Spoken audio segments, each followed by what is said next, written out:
This is the original BLFGT. That is the 2000 Lumen. Single reflector XHP 35 high.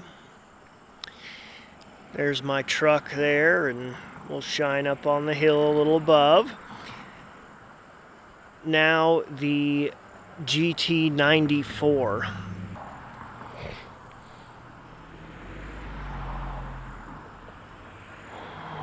That little white dot is my truck.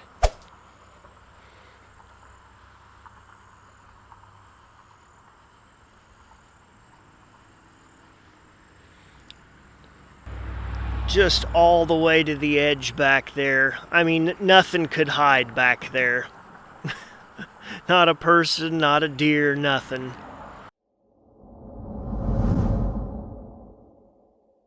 Welcome back. This is the BLFGT 94. It is the newest version of the BLFGT 4 that Lumintop is rolling out. Same new body, same carry handle. All of the specs are pretty much the same as the GT4, but with one major difference, and that's that we get this LED that is for SBT 90.2 emitters. That is a no-dome emitter made by Luminous, which gives us a pretty epic jump in range. Shout out to Neil's Gadgets for sending me this light for review. Thank you for that. Aside from the LEDs in this being different, the only other significant change is that we did get a smooth reflector with this. This is built entirely to be a super thrower, a very, very high power thrower, and the beam is plenty good without any orange peel on the reflectors. On a side note, if it seems like I'm talking funny and can't say the letter S right now, it's beware faint of heart. It's because my two front teeth got broke out of my skull. I didn't get in a fight or anything. We won't go into that, but they broke off, and so I got to have bone grafts and implants, and so right now my choice are Toothless Joe or... Now, I told you last week that the GT4 tested at 32,156 lumens.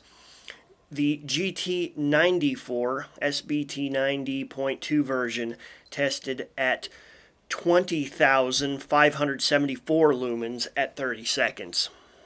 Now, that sounds like a pretty significant drop, 12,000 lumens, because it is a significant drop. But the trade-off is we're putting more power downrange to get that. Here are the numbers Candela tested, did the beam distance test on both of these lights, and here are the numbers we got from both lights. Two things about this light are insane to me.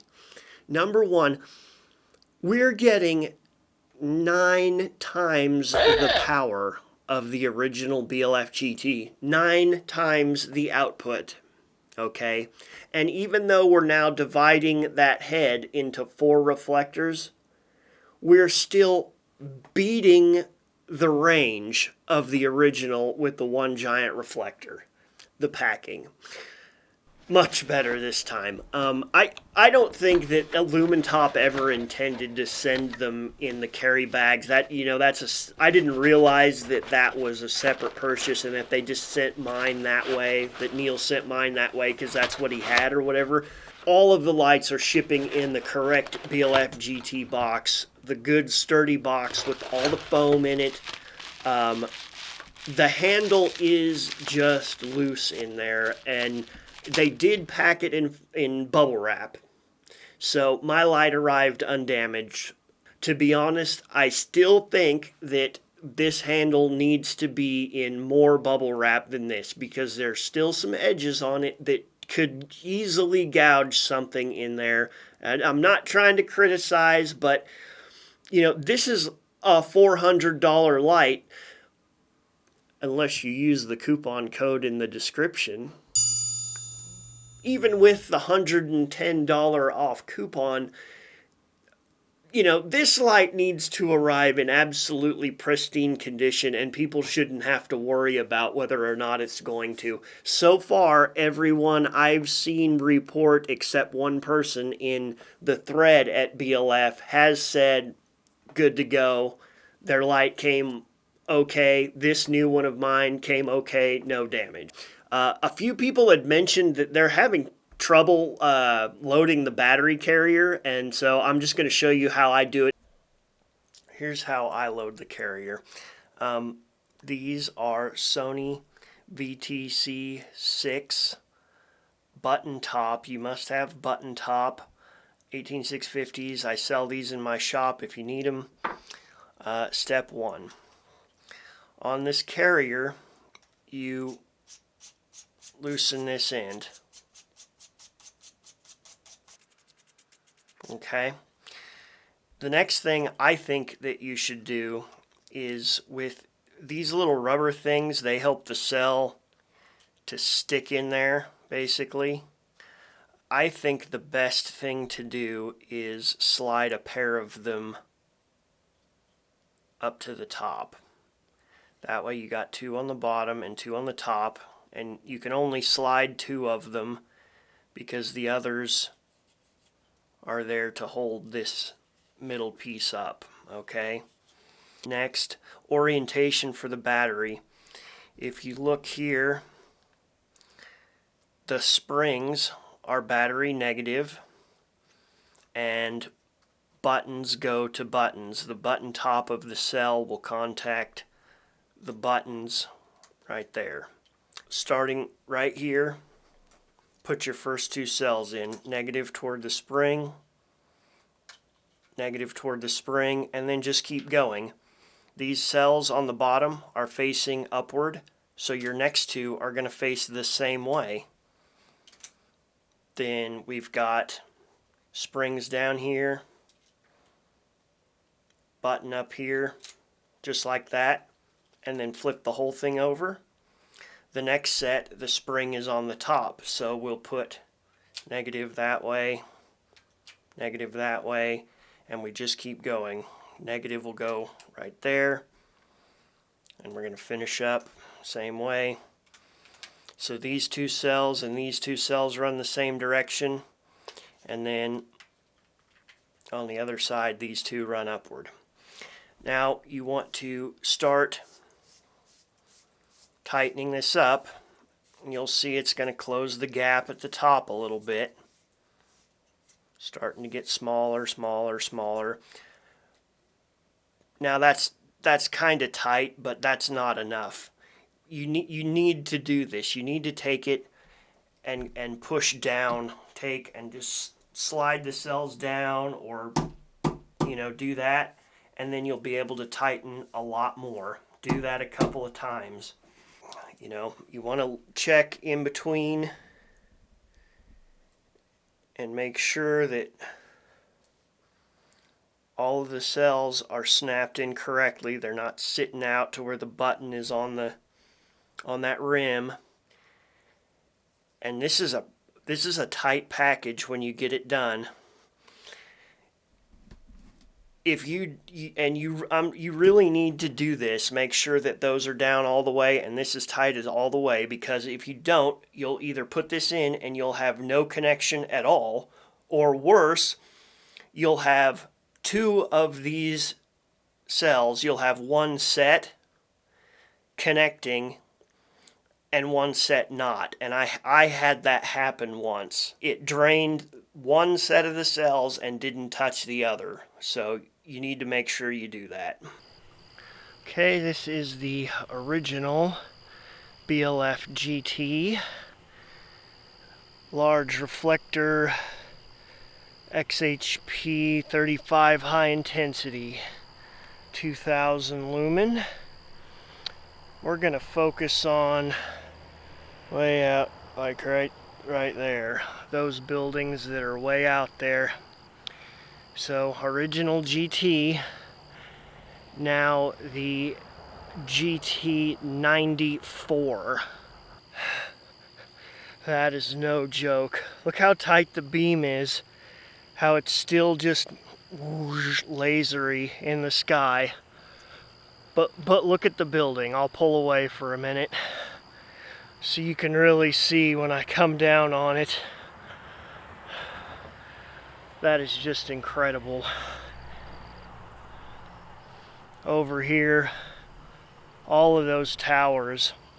Like, you can't even tell there is towers there, but when you put this on, I mean, like, I could see if there was a guy in that practically. If I zoomed in, I could for sure.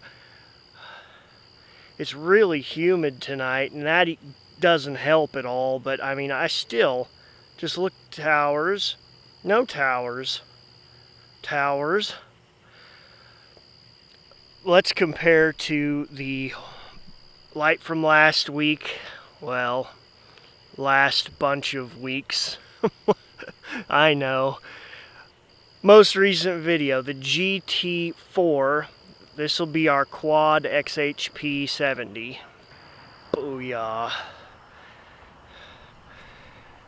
This is still very clearly, to me, beating it in brightness. This is last video's version, GT4. But, look out here. See, when we're hitting that building, you know, we're definitely getting it. But watch when I switch from GT4 to GT94. Bam.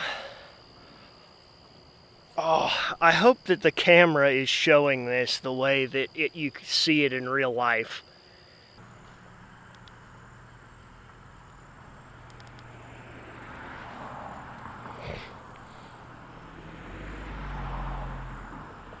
Let's check out the GT4.